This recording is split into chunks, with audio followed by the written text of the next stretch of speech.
हाँ। सर, जनपद आजमगढ़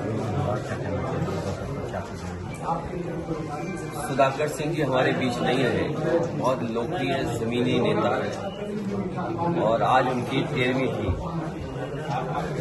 उनके कार्यक्रम में, पारिवारिक कार्यक्रमों में शामिल होने आए और जहां मैं बैठा हूं मंत्री जी के घर और आसपास और ये क्षेत्र वो है जिसने समाजवादियों को हमेशा मौका दिया।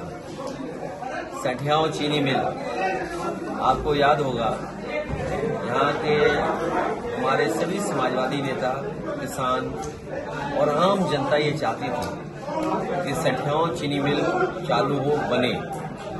आपको याद होगा, रिकॉर्ड टाइम में समाजवादी सरकार में सठियाओं चीनी मिल बनी और सबसे आधुनिक चीनी मिल थी यही सठियाओं चीनी मिल। इसका विस्तार और होता, जिस तरह का बाजार बन गया है कि एथेनॉल लगातार मार्केट बढ़ रहा है, एथेनॉल के लोग मुनाफा कमा रहे हैं, या इसके जो बाई प्रोडक्ट्स हैं जो और भविष्य में बनने थे, बिजली बननी थी, फर्टिलाइजर बनता है यहाँ पर, बायो फर्टिलाइजर होता है यहाँ पर, और इसी तरह एथेनॉल का भी काम शुरू हो जाता, जो कि न केवल यहाँ के आसपास के किसानों की बल्कि अर्थव्यवस्था जो आपस है लोकल, उसको भी कहीं न कहीं लाभ पहुंचता।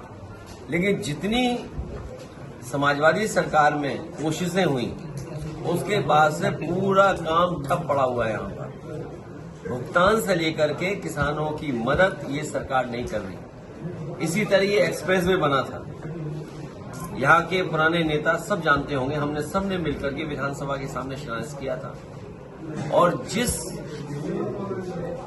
डिजाइन, जिस टेक्निकल चीजों के साथ जितना खूबसूरत ये एक्सप्रेसवे बनना चाहिए था, उतना नहीं बनाया, और इसके आसपास जो विकास होना चाहिए था गरीबों और किसानों के लिए, वो भी मंडी या सुविधाएं नहीं दी। अब समय सरकार का नहीं बचा है।